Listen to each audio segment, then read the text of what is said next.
Good morning everyone, स्वागत है आप सभी का विजडम एजुकेशन पे। आज 31 अगस्त 2020 है। दैनिक जागरण के राष्ट्रीय संस्करण का कंप्लीट न्यूज़ एनालिसिस करेंगे जो आपके यूपीएससी में, स्टेट पीसीएस में या किसी भी वनडे एग्जाम में प्रीलिम्स, मेंस और इंटरव्यू तीनों में ही काम दे सकता है। तो आगे बढ़ने से पहले हमारे चैनल पे अगर नए हैं आप लोग तो सब्सक्राइब कर दें, अपने दोस्तों के साथ, कलीग के साथ इसे शेयर कर दें, वीडियो को लाइक कर दें। कोई क्वेश्चन पूछना है कमेंट सेक्शन में क्वेश्चन पूछ सकते हैं। तो आज का क्वेश्चन आपके लिए कि सतत विकास सूचकांक सस्टेनेबल डेवलपमेंट इंडेक्स 2020 में भारत का क्या स्थान है। ऑप्शन ए है 111वां, ऑप्शन बी है 113वां, ऑप्शन सी है 115वां या ऑप्शन डी है 117वां। तो इसका जवाब आपको हमें कमेंट सेक्शन में बताना है। वीडियो के आखिर में मैं इस पर डिस्कस कर दूंगा। दक्षिणी चीन सागर में भारत के युद्धपोत की तैनाती। देखो, चीन हमें इनकाउंटर कर रहा है, चीन हमें घेरने की कोशिश कर रहा है और अब समय आ गया है कि हम भी चीन को घेरने का कोशिश करें, चीन पे एक प्रेशर बनाने का कोशिश करें। और इसी के कारण भारत ने अपना जो युद्धपोत है उसको दक्षिणी चीन सागर की तरफ भेजा, राइट। तो सबसे पहले हम समझते हैं कि दक्षिणी चीन सागर क्या है। यहाँ पे देखो दिया हुआ ये जो बॉक्स है, इस बॉक्स को जरूर आप लोग पढ़ लेना। दक्षिणी चीन सागर के बारे में यहाँ पे दिया हुआ एक इन्फॉर्मेशन दिया हुआ है कि सामरिक और आर्थिक रूप से महत्वपूर्ण है। क्यों? क्योंकि दुनिया की 1/3 जहाज यहीं से गुजरते हैं और जिसके जरिए हर साल जो है 3 लाख करोड़ डॉलर का जो है व्यापार यहाँ से होता है। तो काफ़ी इंपॉर्टेंट है। साथ ही साथ समुद्र के नीचे तेल और प्राकृतिक गैस का प्रचुर भंडार है।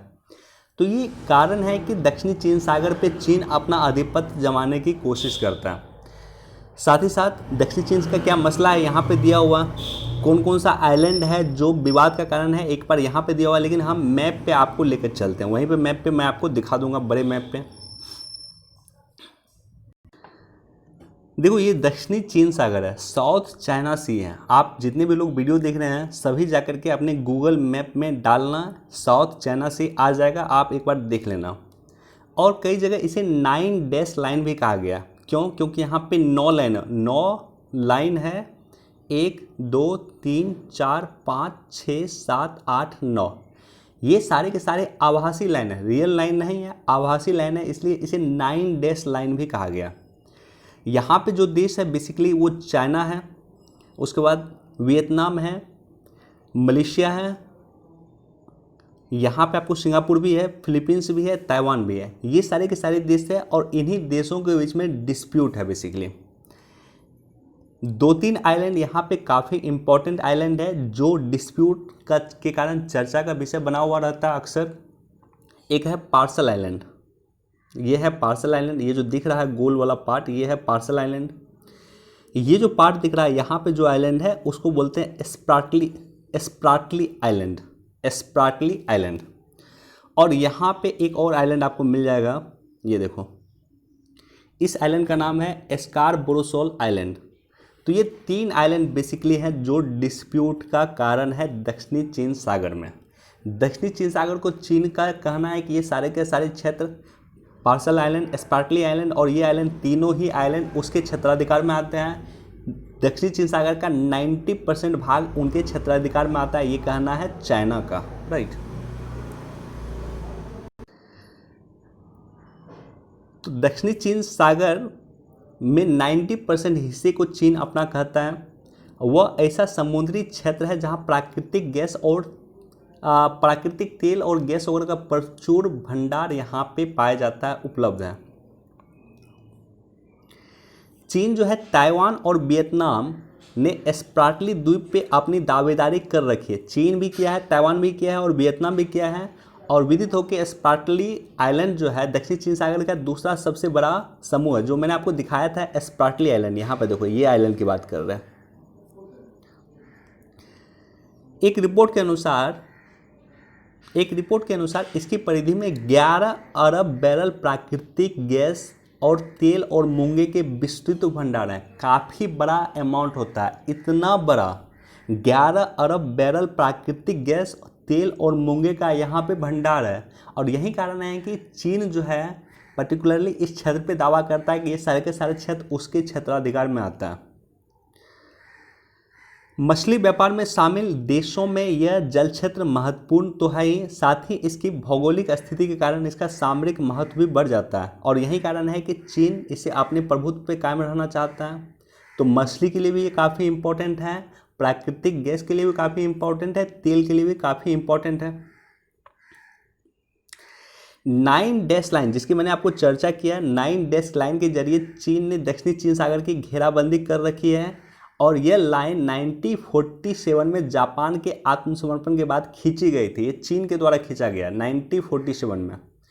दुनिया के 1/3 जहाज और 3 लाख करोड़ डॉलर का व्यापार जो है इसी जगह से होता है। यहाँ से दुनिया की 1/3 जहाज गुजरती है, शिप गुजरती है। तो काफ़ी इम्पोर्टेंट जगह है दक्षिणी चीन सागर और यहाँ पे जो है लगातार डिस्प्यूट चल रहा है। चीन कहता है कि ये उसका भाग है, अमेरिका कहता है कि नहीं, चीन का आधिपत्य यहाँ पे नहीं है। तो अमेरिका की सेना भी आ चुकी है। ताइवान का भी मुद्दा चल रहा है, अमेरिका ताइवान को सहयोग करने के लिए भी दक्षिणी चीन सागर में आ गया है और फाइनली चीन को प्रेशर डालने के लिए भारत भी दक्षिणी चीन सागर में इन कर रहा है। भारत का भी पोत वहाँ पर जा रहा है, राइट। तो बेसिक कॉन्सेप्ट है, भारत चीन डिस्प्यूट में एक मैटर यह भी है दक्षिणी चीन सागर।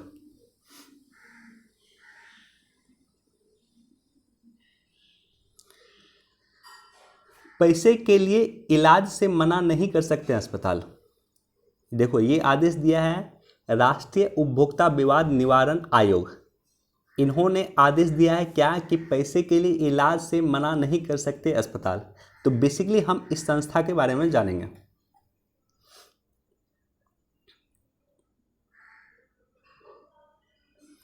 देखो ये उपभोक्ता इम्पॉर्टेंट इसलिए है उपभोक्ता को लेकर के क्योंकि 1986 में इससे पहले कानून था उपभोक्ता को लेकर के और इस कानून अब जो है नया कानून आया 2019 में कानून आया, उपभोक्ता संरक्षण अधिनियम 2019 आया। तो बेसिक 1-2 डिफरेंस मैं आपको बता देता हूँ और उसके बाद हम सीधे इस टॉपिक पे आ जाएंगे।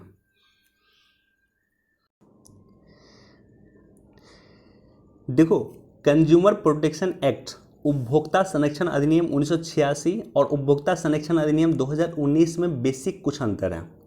पहला अंतर, ई कॉमर्स इंडस्ट्रीज को इसमें जोड़ा गया।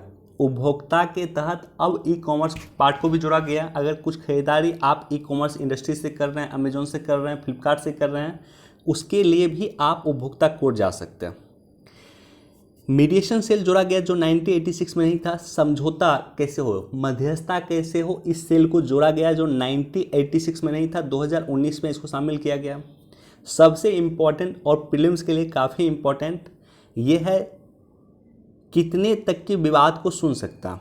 पहले था कि डिस्ट्रिक्ट लेवल तक जो विवाद निपटान था वो 20 लाख रुपए तक का विवाद सुन सकता था डिस्ट्रिक्ट लेवल तक। स्टेट लेवल 20 से 1 करोड़ तक का मैटर सुन सकता था और नेशनल लेवल पे 1 करोड़ से अधिक का मैटर सुना जाता था। अब क्या क्या है कि डिस्ट्रिक्ट लेवल पे 1 करोड़ तक का मैटर सुना जा सकता है। स्टेट लेवल पे 1 करोड़ से 10 करोड़ तक का मैटर सुना जा सकता है और नेशनल लेवल पे 10 करोड़ से अधिक का अगर मान लो डिस्प्यूट होगा, 10 करोड़ से अधिक का उपभोक्ता का अगर कोई मैटर होगा तो उसको कहाँ सुना जाएगा, वो नेशनल लेवल पे सुना जाएगा। ये चीज़ें काफ़ी इंपॉर्टेंट है, इसके बारे में आपको जानकारी होना चाहिए। साथ ही साथ रेगुलेटर का कॉन्सेप्ट पहले नहीं था, 1986 में रेगुलेटर का कॉन्सेप्ट नहीं था और यहाँ पे हमने रेगुलेटर का कॉन्सेप्ट लाया। तो ये बेसिक कुछ इम्प्रूवमेंट किया है और ख़ास करके आपको पूछ सकता है कि जिला जो है उपभोक्ता फोरम जो है अब कितने तक के मैटर सुन सकता है, तो वो 1 करोड़ तक का मैटर सुन सकता है। राज्य उपभोक्ता फोरम 1 करोड़ से 10 करोड़ तक का मैटर सुन सकता है और नेशनल उपभोक्ता फोरम जो है 10 करोड़ से अधिक का मैटर सुन सकता है। ओके।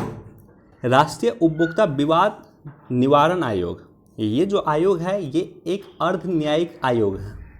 अर्ध न्यायिक आयोग मतलब क्या होता है कि ऐसा आयोग जो समन भी दे सकता है, जो जांच का आदेश भी दे सकता है और ज़रूरत पड़ने पे सज़ा भी दे सकता है, राइट, या डिसीजन भी दे सकता है। तो इसलिए इसे अर्ध न्यायिक आयोग कहा गया है। और नॉर्मली जितने भी अर्ध न्यायिक आयोग होते हैं उसमें सेवानिवृत्त जज होते हैं। तो इसकी स्थापना 1986 में किया गया, 1986 में किया गया सॉरी 1988 में किया गया, उपभोक्ता संरक्षण अधिनियम 1986 के माध्यम से किया गया। इस आयोग की अध्यक्षता भारत के सर्वोच्च न्यायालय के आसीन या सेवानिवृत्त जज के द्वारा किया जाता है, या तो वर्तमान में वो सुप्रीम कोर्ट के जज हैं या रिटायर्ड जज हैं, उसके द्वारा इसकी अध्यक्षता किया जाता है। इसके अधिकार क्षेत्र के तहत निम्नलिखित हैं। एक है कि 1 करोड़ से अधिक मूल्य की शिकायत का निवारण करना, राज्य आयोग या जिला स्तरीय मंच के आदेश की अपील और पुनरीक्षण के क्षेत्राधिकार के अनुरूप काम करना, यानी 1 करोड़ से अधिक का मैटर होगा वो यहाँ पे सुन सकते हैं। साथ ही साथ राज्य आयोग और जिला स्तरीय मंच पे अगर कोई डिसीजन दिया गया है उसके खिलाफ अगर जाकर के आपको अपील करना है तो आप यहाँ पे अपील कर सकते हैं। साथ ही साथ अगर आप इनके निर्णय से, यानी जो ये आयोग है राष्ट्रीय उपभोक्ता विवाद निवारण आयोग, इसके निर्णय से अगर आप संतुष्ट नहीं हैं तो ऐसे कंडीशन में आप कहाँ जा सकते हैं, आप 30 दिन के भीतर सर्वोच्च न्यायालय जा सकते हैं, सुप्रीम कोर्ट जा सकते हैं। हमारे यहाँ अंतिम न्यायालय जो होता है वो सुप्रीम कोर्ट नहीं होता। और यहाँ पे वस्तुओं के साथ साथ सेवाओं को भी शामिल किया गया। तो बेसिक कॉन्सेप्ट है राष्ट्रीय उपभोक्ता संरक्षण अधिनियम 2019 के बारे में भी आपको जानकारी होना चाहिए। बेसिक कॉन्सेप्ट कोशिश किया है मैंने आपके साथ चर्चा करने का।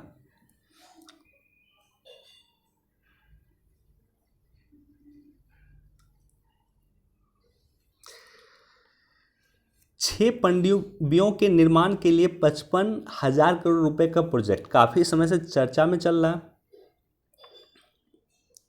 देखो, भारतीय नौसेना की 6 पनडुब्बी बनाने के साथ ही 24 नई पनडुब्बियों को हासिल करने की योजना है। भारत सरकार का एक प्रोजेक्ट था, एक याद रख लेना, भारत सरकार का एक प्रोजेक्ट था जिसका नाम है प्रोजेक्ट 75।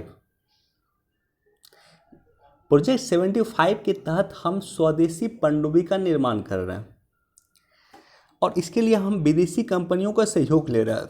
यानी मान लो कोई विदेशी कंपनी है, वो उसका हम सहयोग जरूर लेंगे, लेकिन हम स्वदेशी तौर पे इसे डेवलप करेंगे। क्या मतलब हुआ इसका? मतलब ये हुआ कि फ्रांस की मान लो कंपनी है, आप आइए इंडिया में डेवलप कीजिए, इंडिया में बनाइए और हमें टेक्नोलॉजी अपना शेयर कीजिए। इसी को कहा जाता है, एक वर्ड यूज होता है नॉर्मली, देखो यहाँ पे एक वर्ड यूज होता है, रणनीतिक साझेदारी के तहत पनडुब्बियों का निर्माण होगा। तो रणनीतिक साझेदारी मतलब आपको बनाना यहाँ पे है, टेक्नोलॉजी आपको हमें दिखाना है, सिखाना है हमें, और निर्माण आपको इंडिया में करना। तो प्रोजेक्ट 75 याद रख लेना, पनडुब्बी के निर्माण से संबंधित है। 2030 तक भारत सरकार का टारगेट है पनडुब्बी बनाने का सारा। साथ ही साथ एक बेसिक इंफॉर्मेशन यहाँ पे देखो, और ये क्वेश्चन पूछा हुआ है, स्टेट पीसीएस में क्वेश्चन पूछा हुआ है। एक नाम है CNES, ये किस देश के अंतरिक्ष स्टेशन है? तो याद रख लेना, ये अंतरिक्ष स्टेशन है फ्रांस के। ये क्वेश्चन स्टेट पीसीएस में पूछा हुआ है, आई गेस बीपीएससी में ये क्वेश्चन पूछा हुआ, CNES किस देश की अंतरिक्ष स्टेशन है? तो ये अंतरिक्ष स्टेशन है फ्रांस के अंतरिक्ष, बस बेसिकली ये याद रख लेना, फ्रांस की ये अंतरिक्ष स्टेशन है। बाकी आपको जानकारी होना चाहिए कि गगनयान अभियान क्या है, और नॉर्मली हम फ्रांस के साथ गगनयान अभियान जो हम करने वाले हैं उसके लिए फ्रांस के हम सहयोग की चर्चा कर रहे हैं, बातचीत कर रहे हैं कि फ्रांस हमारा वहाँ पे सहयोग करे। तो बेसिकली आपको गगनयान अभियान के बारे में जानकारी होना चाहिए, और CNES national centre for space studies के बारे में जानकारी होना चाहिए। जिस तरह से हमारे पास इसरो है उसी तरह से फ्रांस के पास CNES है, यानी national centre for space studies.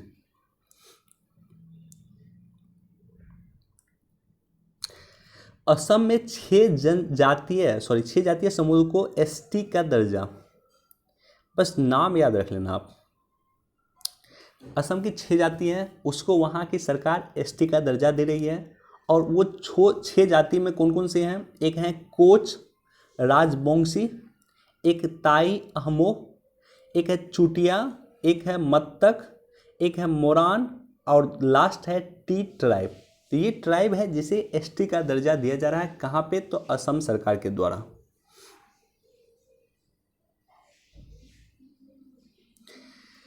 जनगणना और एनपीआर में एक साल की देरी तय।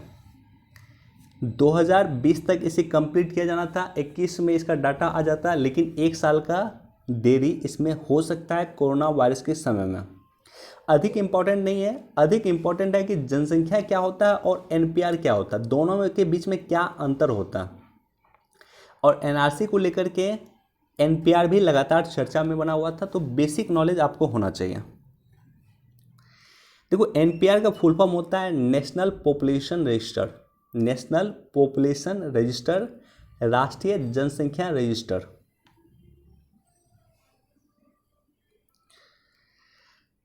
यह देश के सामान्य निवासियों की एक सूची है जो नागरिकता अधिनियम 1955 के प्रावधानों के तहत स्थानीय, उप जिला, जिला, राज्य स्तर और राष्ट्रीय स्तर पर बनाई जाती हैं। कोई भी व्यक्ति 6 महीने या उससे अधिक समय तक भारत में रह रहा हो या अगले 6 महीने तक भारत में रहने की इरादा रखता हो तो उसे राष्ट्रीय जनसंख्या रजिस्टर में अनिवार्य रूप से पंजीकरण कराना होगा। राइट। अब देखो, जैसे मान लो एक विदेशी व्यक्ति है, वो आया है, दिल्ली में रह रहा है, तो वो विदेशी व्यक्ति भारत की जनगणना का पार्ट नहीं होगा। राइट। लेकिन वो विदेशी व्यक्ति अगर 6 महीने अगर दिल्ली में रह रहा है, 6 महीने से दिल्ली में रह रहा है किसी जगह पे, या 6 महीने से केरला के किसी जगह पे रह रहा है, तो एनपीआर का वो पार्ट हो जाएगा। एनपीआर में उसको स्थान दिया जाएगा। या तो पिछले 6 महीने से वो रह रहा है या आने वाले 6 महीने तक उस जगह पे रहने की इरादा रखता है, तो वैसे व्यक्ति को भले ही वो देशी हो या विदेशी हो, उसे एनपीआर के तहत शामिल किया जा सकता। लेकिन जनगणना के तहत उसको शामिल नहीं किया जाता। जनगणना के तहत जो प्रवासी लोग हैं, जो बिहार के लोग हैं मान लेते हैं, या यूपी के लोग हैं, वो अगर सुदूर रहते हैं, वो दिल्ली में रहते हैं, मुंबई में रहते हैं, तो वो 6 महीने से अधिक भी उस जगह पर रहते हैं, तो वो जनसंख्या के पार्ट नहीं होंगे। उसका जनसंख्या कहाँ पे काउंट होगा, तो उसके जो गांव हैं वहाँ पे काउंट होगा एग्जैक्टली। लेकिन एनपीआर में वो काउंट हो जाएंगे उसी जगह पे, मुंबई में, महाराष्ट्र में, या जहाँ भी वो 6 महीने से अधिक समय से रह रहा है, वहाँ पे वो एनपीआर में काउंट होगा, वहाँ पे वो जनसंख्या में काउंट नहीं होगा। तो बेसिक डिफरेंस ये है। साथ ही साथ विदेशी लोग भी जो है वो एनपीआर के तहत आ सकता है, लेकिन जनसंख्या के तहत विदेशी लोग नहीं आ सकता। बेसिक कॉन्सेप्ट एनपीआर का है कि 6 महीने तक एक व्यक्ति किसी पर्टिकुलर जगह रह रहा हो या आने वाले 6 महीने तक उस जगह पर रहने की इरादा रखता हो, उसे एनपीआर के तहत हम काउंट करेंगे।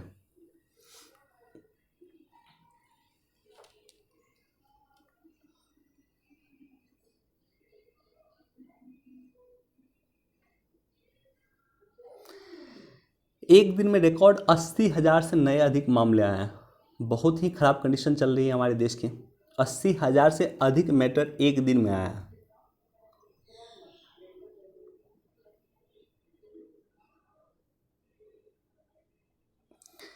देखो, ला नीना, एल नीनो और ला नीना, इसके बारे में जाकर के पढ़ लेना, अपने ज्योग्राफी के बुक में आपको ये मिल जाएगा और काफ़ी इम्पोर्टेंट है, काफ़ी बार एग्जाम में पूछता है। तो बेसिक कॉन्सेप्ट है, जाकर के अपने बुक में पढ़ लेना एल नीनो और ला नीना के बारे में।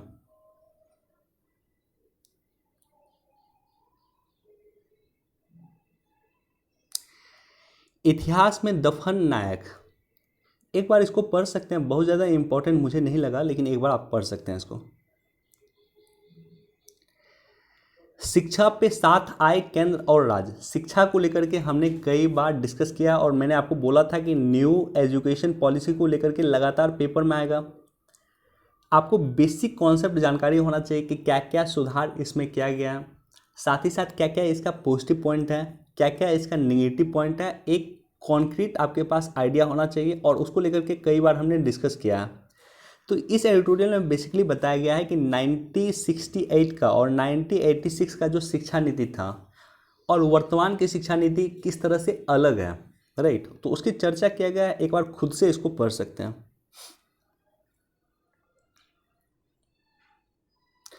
ये कोई खास एडिटोरियल नहीं लिखा मुझे। महामारी से निपटने में सक्षम दिखता देश। देश में 80,000 से अधिक मैटर एक दिन में आ रहा है और यहाँ पे जो है सरकार की तारीफ कर रहे हैं ये कि महामारी से देश सक्षम दिख रहा है निपटने में। देखो, नॉर्मली अगर आप दैनिक जागरण पढ़ोगे, दैनिक जागरण में आपको दिखेगा कि ये सरकार के पक्ष में अधिक इसका झुकाव होता है, ऐसे एडिटोरियल इसमें लिखे जाते हैं जो सरकार को जस्टिफाई करने का कोशिश करता है, और वहीं पे अगर आप द हिंदू पढ़ोगे तो आपको लगेगा कि वो सरकार के विपक्ष में अधिक लिखता है। तो एज अ सिविल एस्पायरेंट आपको जो है दोनों के बीच में संतुलन बनाने की आवश्यकता है, ना तो अधिक पक्ष में दिखना है और ना ही अधिक विपक्ष में दिखना है, राइट। एक बार पढ़ सकते हैं, अगर पढ़ोगे तो बहुत ज़्यादा इंपॉर्टेंट मुझे नहीं लगा यह।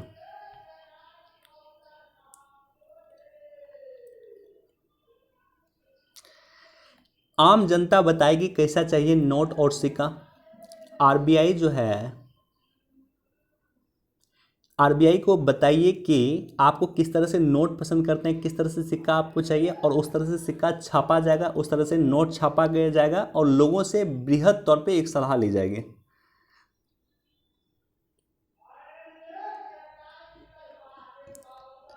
लोन मोरेटोरियम आज होगा खत्म, बैंक भेज रहे हैं एसएमएस।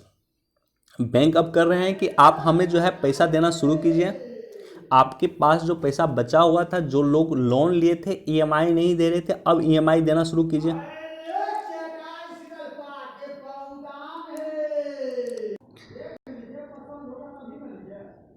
देखो जब मार्च में आत्मनिर्भर भारत लाया गया था पैकेज, और मार्च, अप्रैल और मई 3 महीने के लिए जो है ईएमआई पे माफ़ी दिया गया था कि आप अभी ईएमआई नहीं भर सकते हैं, आप अभी नहीं भी भरेंगे काम चलेगा। क्यों? क्योंकि उद्योग बंद था, लॉकडाउन लगा हुआ था। और उसके बाद 3 महीने और एक्सटेंड कर दिया गया, जून कर दिया गया, जुलाई कर दिया गया और अगस्त कर दिया गया। तो टोटल 6 महीने का एक्सटेंशन था।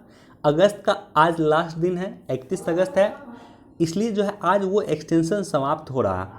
तो ऐसे कंडीशन में जो बैंक है जिसको ईएमआई चाहिए, उसके लिए वो जो है एसएमएस कर रहा है कि अब जितने भी लोग आपने लोन लिया था उसका जो है आप ईएमआई अब भरिए, राइट।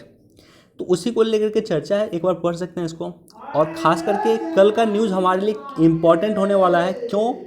क्योंकि पहली तिमाही का डाटा कल रिलीज होने वाला है। जीडीपी 4 तिमाही में चलता है। जीडीपी की जो है 4 तिमाही है। जो पहला तिमाही है वो कब से कब है? वो है 1 अप्रैल से शुरू होता है, अप्रैल, मई और जून। दूसरा तिमाही जुलाई, अगस्त और सितंबर, ठीक है। तो जो पहला तिमाही है उसका डाटा आज रिलीज होने वाला है। कल का न्यूज़ चर्चा में रहेगा, कल हम डिटेल से इस पर डिस्कस करेंगे और बेसिकली इसी न्यूज़ पे हम कल फोकस करेंगे। जीडीपी का क्या ग्रोथ रेट होता है, क्या जीडीपी नेगेटिव में जाती है 3 महीने की रिपोर्ट के तहत, तो ये काफ़ी इम्पॉर्टेंट होगा कल का न्यूज़। जीडीपी के 2020-21 के फाइनेंशियल ईयर के पहला जो है रिपोर्ट कल आने वाला है। आई रिपीट, 2020-21 के फाइनेंशियल ईयर का पहली तिमाही का रिपोर्ट आज आने वाला है। कल हम उस पर डिटेल से डिस्कस करेंगे।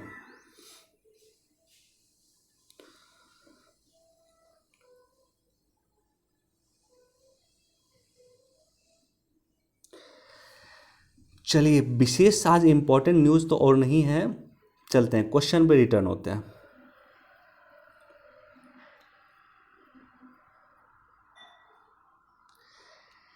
सतत विकास सूचकांक के तहत 17 लक्ष्य हैं। 17 लक्ष्य में कौन देश अभी तक कितना सस्टेन कर रहा है, किस देश ने अभी तक कितना काम किया है, इसको लेकर के एक रिपोर्ट जारी करता है सतत विकास सूचकांक इंडेक्स। यानी किस देश ने कितना परफॉर्म किया है इस 17 लक्ष्य को प्राप्ति करने के लिए, गरीबी को दूर करने के लिए, भुखमरी को दूर करने के लिए, शिक्षा के लिए, स्वास्थ्य के लिए, और बहुत सारे रिपोर्ट है। सस्टेनेबल डेवलपमेंट गोल का टोटल 17 रिपोर्ट है, 17 लक्ष्य हैं। 17 के 17 लक्ष्य आपको याद होना चाहिए, ये काफ़ी इंपॉर्टेंट है, कहीं भी एग्जाम में आप मेंशन कर सकते हैं, राइट। तो इसका आंसर है 117, आंसर इसका है डी, 117वां स्थान इसको मिला है, भारत को 117वां स्थान मिला है सस्टेनेबल डेवलपमेंट गोल में। तो चलिए, वीडियो देखने के लिए बहुत बहुत धन्यवाद। Thank you so much. Please do like, share and subscribe. Thank you.